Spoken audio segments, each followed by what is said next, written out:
आज आपके बीच में पूछने आया हूं।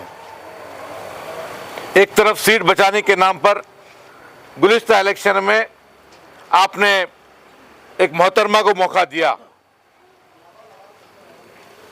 इन 5 सालों में मैं समझता हूं कि हिंदुस्तान के आजाद होने के बाद से लेकर अब तक किसी भी हुकूमत में किसी भी समय पर किसी भी मौके पर मुसलमानों के खिलाफ इतने हमले कभी नहीं हुए। आज गुलबर्गा शहर का ही मामला ले लीजिए आप। हमारी मरकजी मस्जिद महबस सुपर मार्केट में जहां पर है, वहां पर एक आंदोलन का एक स्वामी आकर के ये कहता है कि हम वहां पर अजान माइक निकालेंगे, अजान नहीं बजने देंगे और हनुमान चालीसा लगाएंगे।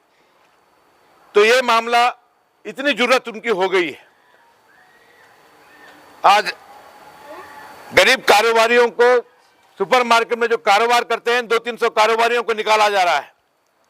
आज मार्केट के अंदर 200-300 जो कॉम्प्लेक्स है, कॉर्पोरेशन कॉम्प्लेक्स, वहां पर बगैर करंट के मुसलमान जो है कारोबार कर रहे हैं।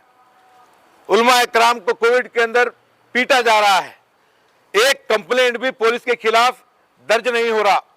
सबसे बड़ी बात यह है कि जिनको हमने चुन के भेजा है, मिल्लत के नाम पर बीजेपी के खिलाफ लड़ने के नाम पर, बीजेपी को इख्तियार से रोकने के नाम पर हमने जिता के भेजा है, उनके रिश्तेदारों को हफ्त गुम्बद के मैदान में पीटा जाता है पुलिस महकमे से। वो लोग एक कंप्लेंट भी नहीं करते, प्रेस मीट करते हैं, एक कंप्लेंट भी नहीं करते। आज मैं आपसे पूछने आया हूं,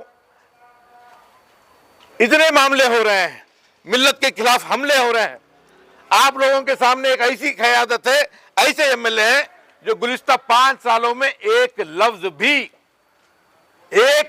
भी मिल्लत के लिए नहीं बात किए हैं। मुसलमानों के तायद में एक लफ्ज भी असेंबली में बात नहीं किए हैं। और आपके सामने आपका भाई 2 वक्त शिकस्त होने के बावजूद आप लोगों ने मुझे अपनाया नहीं है, मुझे मौका नहीं दिया है।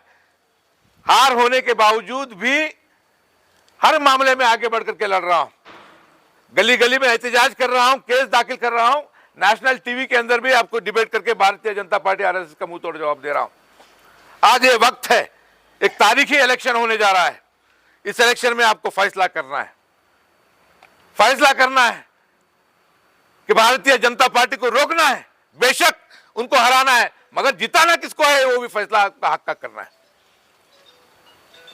मैं आपसे पूछता हूं, इन गुज़िश्ता 5 सालों में कभी किसी को महसूस हुआ है कि हां गुलबर्गा के अंदर हमारा एमएल है, बल्कि महसूस हुआ किसी को?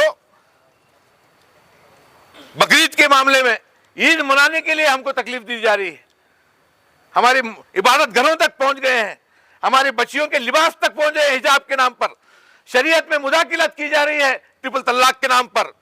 भारतीय जनता पार्टी की हिम्मत जुर्रत इतनी बढ़ गई है कि टीवी, नेशनल टीवी चैनल्स पर नबी करीम सल्लल्लाहु अलैहि वसल्लम की शान में गुस्ताखी की जा रही है। आज उनकी जुर्रत इतनी बढ़ गई है, आपको फैसला करना है। यह तारीख के इलेक्शन आपको फैसला करना है कि हम लोग इस दुनिया में सब्र करने के लिए आए हैं, अपने आप को मारने के लिए आए हैं। बेशक आज हम हिंदू मुसलमान भाइयों की तरह रहे हैं, इंशाअल्लाह जब तक हैं भाइयों की तरह रहेंगे, मगर इसका मतलब ये नहीं है कि मुसलमानों को दबाया जाए, मुसलमानों के खिलाफ बात की जाए, मुसलमानों की शरीयत के खिलाफ बात की जाए। मैं आपसे पूछने आया हूं, आपके लिए मैं लड़ता आया हूं, हर मामले में आगे बढ़ता आया हूं।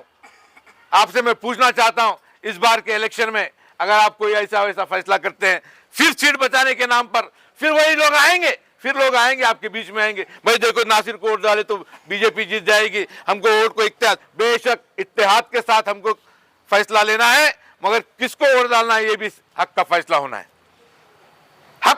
होना है। कभी महसूस हुआ है आपको कि यहां पर हमारे पास हमारी सीट है? हमारी सीट नहीं थी, एक कांग्रेस पार्टी के सीट थी। मुसलमानों की सीट गुलबर्गा में कभी नहीं थी, क्योंकि मुसलमानों के लिए एक लफ्ज भी असेंबली में बात करने का जो है हमारे पास एग्जाम्पल नहीं है। यह हकीकत बात आपके लिए कर रहा हूं, आपके लिए लड़ रहा हूं, आपके पास आया हूं इतना ही गुजारिश करने के लिए कि इस बार के इलेक्शन के लिए मिल्लत के हक में फैसला कीजिए, मिल्लत के साथ इंसाफ कीजिए, मिल्लत के लिए आवाज उठाने वालों को मौका दीजिए, मिल्लत के साथ भी इंसाफ कीजिए। आपका ये भाई आपके लिए सियासत में 25-30 साल से है, बेबागी से है, हिम्मत से है। मैं आपके बीच में गुजारिश कर सकता हूं, किसी सियासी लीडर के सामने सर नहीं झुकाता।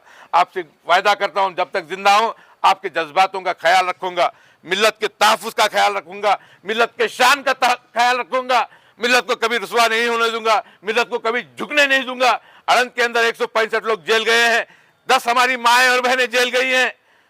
याद रखिए, कमजोर क़यादत बहुत महंगी पड़ रही है, बहुत महंगी पड़ रही है। उलमा कराम पीटे जा रहे हैं पुलिस के हाथ से, केस नहीं दर्ज हो रहा, 165 लोग जेल जा रहे हैं। आपको मिल्लत का वास्ता, आपको अल्लाह का वास्ता फैसला हक का कीजिए, फैसला ये सोच के कीजिए कि मिल्लत के लिए सबसे बेहतर कौन हो सकता है, वो फैसला करेंगे। इस बात को आपको गुजारिश करने के लिए आया हूं।